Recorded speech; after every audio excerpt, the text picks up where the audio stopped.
આપણા દેશમાં વર્તમાનમાં પાણીની પરિસ્થિતિ એ છે કે આખા વિશ્વની 18% વસ્તી એકલી આપણા દેશમાં છે અને આખા વિશ્વમાં જે કુલ પીવાનું પાણી છે એના માત્ર 4% પાણી જ આપણી પાસે છે. દેશના અનેક શહેર પાસે આગામી વર્ષોમાં પીવાનું પાણી જ નહીં હોય એવી ભયંકર સ્થિતિની આગાહી કરવામાં આવે છે. આપણા ભૂગર્ભ જળ પણ દિવસે ને દિવસે ખાલી થઈ રહ્યા છે અથવા તો વધુ ને વધુ પ્રદૂષિત થઈ રહ્યા છે. દેશના અનેક વિસ્તારો તરસમાં તરફડે છે અને પાણીના ટીપા ટીપા માટે અથાગ પરિશ્રમ અનેક માણસો કરે છે. આ સ્થિતિ પ્રમાણે તો આપણે સૌએ મળીને પ્રતિ વ્યક્તિ એક એમ એટલીસ્ટ કુલ 140 કરોડ જેટલા એવા ઇન્ફ્રાસ્ટ્રક્ચર બનાવવા જોઈએ જેના થકી આપણે વરસાદી પાણીનો સંગ્રહ કરી શકીએ, ભૂગર્ભ જળનું સ્તર વધારી શકીએ, નદી, તળાવ, કૂવા જેવા જળ સ્ત્રોત અને ભૂગર્ભ જળનું પ્રદૂષણ ઓછું કરી શકીએ. આવી ભયાનક પરિસ્થિતિ વચ્ચે સુરત વિશે ભગવતી કુમાર શર્માએ લખેલી અમુક પંક્તિઓ મને યાદ આવે છે કે આમ તો છે એક ભીના ભીના સ્થળનું નામ સુરત, આંખ છે તાપી, નદીને એના જળનું નામ છે સુરત. આ પંક્તિઓને સુરત સત્ય અને સાર્થક બનાવી રહ્યું છે અને સુરતની ભીનાશ હવે આખા દેશને ભીંજવી રહી છે, કેમ કે સુરતથી લીધેલો એક સંકલ્પ આ દેશના કરોડો નાગરિકોએ પોતાના પરિશ્રમ અને જનભાગીદારી થકી જમીન પર ઉતારીને સાબિત કરી બતાવ્યો છે.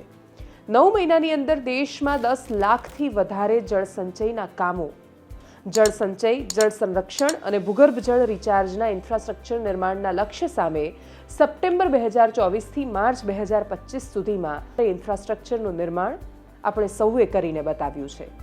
कैच द रेन कार्यक्रम के माध्यम से जल संरक्षण को जन आंदोलन में बदलने की कोशिश हो रही है.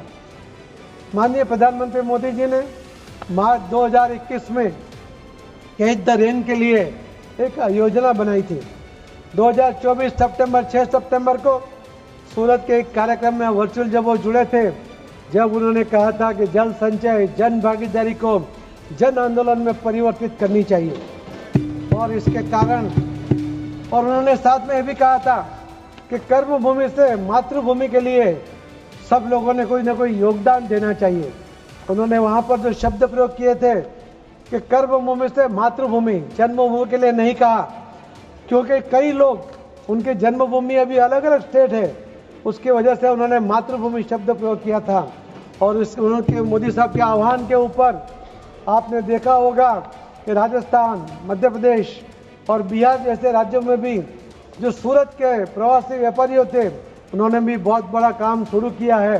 अलग अलग राज्यों में एनजीओ के साथ, कई योजनाओं के साथ भी उसकी मदद लेते हुए ये 5 महीने के अंदर मोदी जी का जो रिस्पॉन्स मिला है वो भी देखने जैसा है.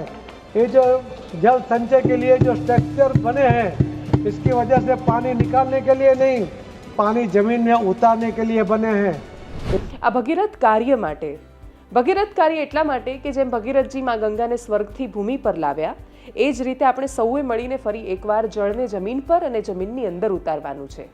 એટલે આ ભગીરથ કાર્ય માટે કોઈની પણ રાહ જોયા વિના દેશના બાળકો, યુવાનો, વૃદ્ધો, મહિલાઓ, પંચાયતો, ખેડૂતો, સ્વયંસેવી સંસ્થાઓ અને અનેક ઉદ્યોગ એકમોએ એ લોકો સાથે આવ્યા અને પછી એક કદમ આગળ વધ્યા. પોતાના યોગદાન થકી આ કાર્ય એમણે શક્ય બનાવ્યું.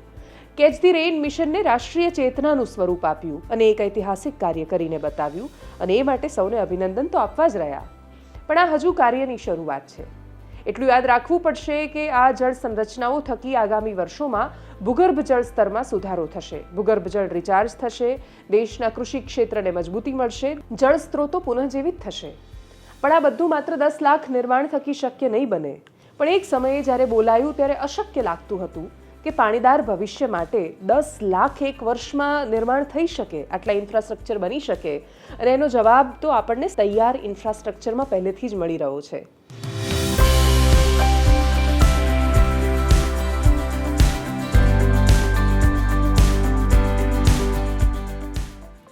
आने वाली पीढ़ियां जब हमारा आकलन करेगी तो पानी के प्रति हमारा रवैया ये शायद उनका पहला पैरामीटर होगा, क्योंकि ये केवल संसाधनों का प्रश्न नहीं है,